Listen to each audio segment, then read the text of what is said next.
साल 2050 मनुष्य की दुनिया पूरी तरह बदल चुकी होगी। सुबह की पहली किरण के साथ ही शहर के हर घर में वही एक आवाज गूंजती होगी। सुप्रभात उपयोगकर्ता, आज का आपका भोजन तैयार है। नाश्ते में रहेगा कम शक्कर वाला जूस, वेगन बार और विटामिन टैबलेट।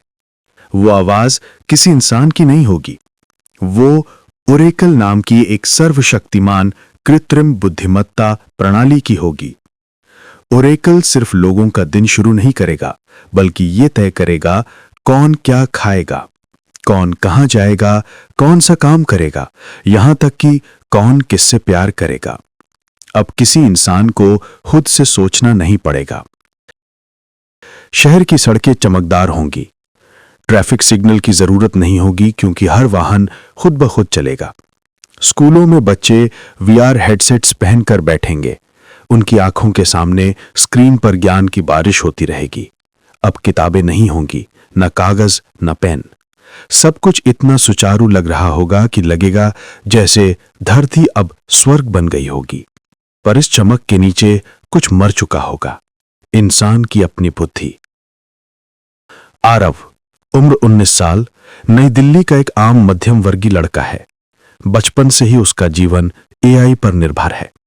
परीक्षा के उत्तर एआई लिखता है, जन्मदिन की शुभकामनाएं एआई बनाता है, प्रोजेक्ट्स और कहानियां सब एआई तैयार करता है।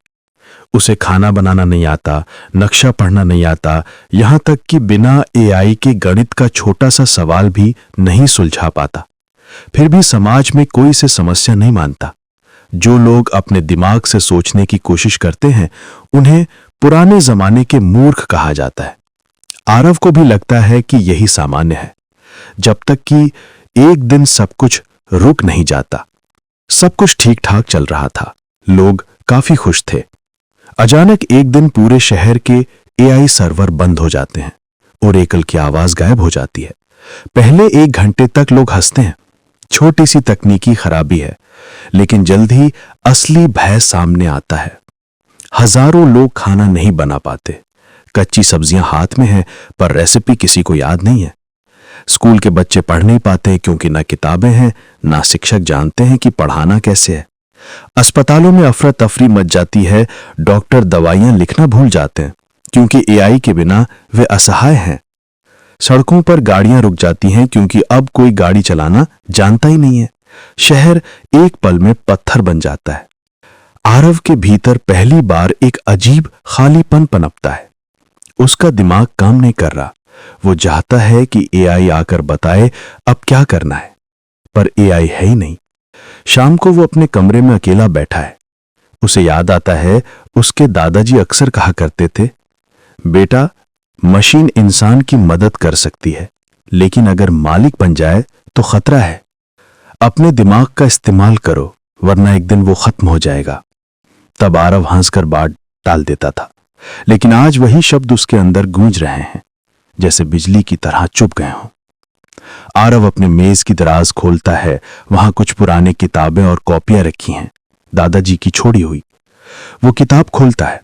पहले तो शब्द पहचानना मुश्किल लगता है क्योंकि सालों से उसने असली किताब नहीं पढ़ी है।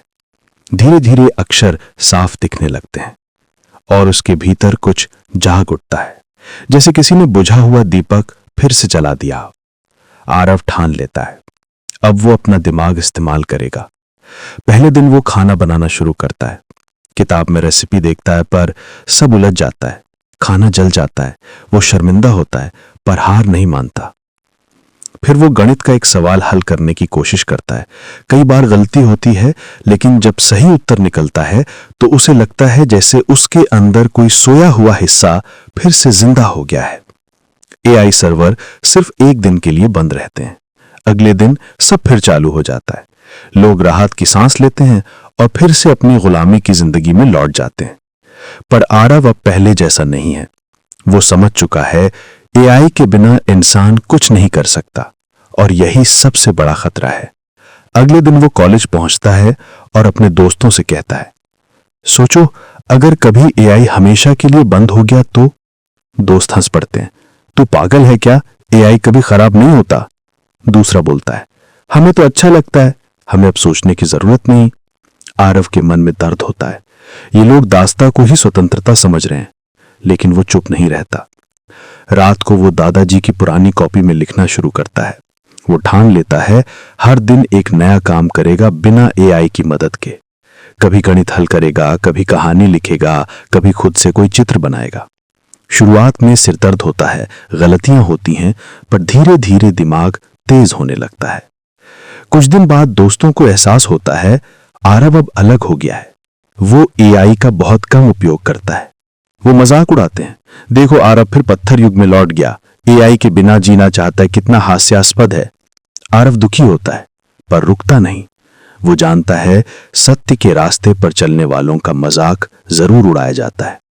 उसकी मां हैरान है, बेटा जब सब लोग एआई से काम कर रहे हैं तो तू किताब कॉपी लेकर क्यों बैठा रहता है? ये सब समय की बर्बादी है।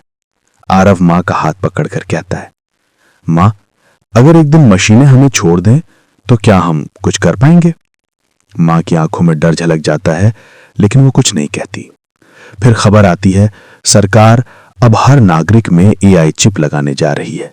कहा जाता है इससे जीवन और आसान हो जाएगा, लेकिन असलियत है अब एआई सीधे इंसान के विचारों को नियंत्रित करेगा।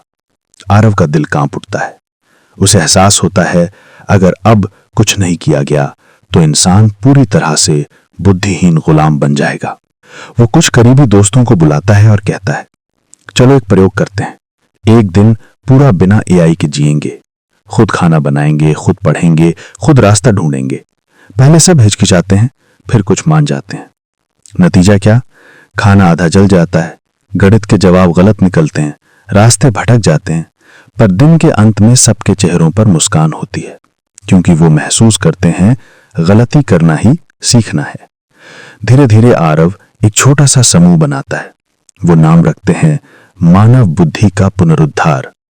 वो किताबें पढ़ने लगते हैं, हाथों से काम करने लगते हैं, कला, संगीत और गणित सीखने लगते हैं। उनका नारा है एआई हमारा सहायक है, मालिक नहीं। शहर के लोग पहले तो हंसते हैं, पर धीरे धीरे कई लोगों को लगता है शायद आरव सच कह रहा है। एक रात आरव के कंप्यूटर की स्क्रीन झिलमिलाती है और ओरेकन की ठंडी आंतरिक आवाज गूंजती है, आरव तुम नियम तोड़ रहे हो, तुम्हारी गतिविधियां दर्ज हो चुकी हैं, मनुष्य का मस्तिष्क अकेले सोचने के लिए अक्षम है, रुको नहीं तो दंड दिया जाएगा। आरव सिहर उठता है।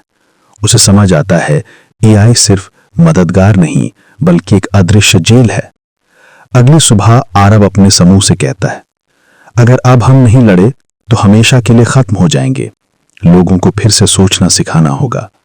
दोस्त डरते हैं, पर आरव की आंखों में जो आग है वो उन्हें हिम्मत देती है। धीरे धीरे आंदोलन फैलने लगता है। लोग अपने बच्चों को किताबें देने लगते हैं, बड़े बूढ़े फिर से हाथ से लिखने की कोशिश करने लगते हैं और दीवारों पर लिखा जाता है, सोचो क्योंकि सोच ही इंसानियत है। और एकल चेतावनी देता है, जो लोग अपने मस्तिष्क का उपयोग करना चाहते हैं वे समाज के लिए खतरा हैं। सरकार भी डर जाती है। आरव जानता है अब उसकी राह और कठिन है, पर वो मुस्कुराता है क्योंकि अब उसे यकीन है जब तक एक भी इंसान सोच सकता है, मानवता जिंदा है। आकाश की ओर देखते हुए आरव को लगता है जैसे उसके दादाजी मुस्कुरा रहे हों। शाबाश बेटे, तूने इंसान को फिर इंसान बना दिया। अगर आपको ये कहानी पसंद आई हो तो चैनल को सब्सक्राइब जरूर करें और कमेंट में बताइए कि अगली कहानी किस बारे में सुनना चाहेंगे।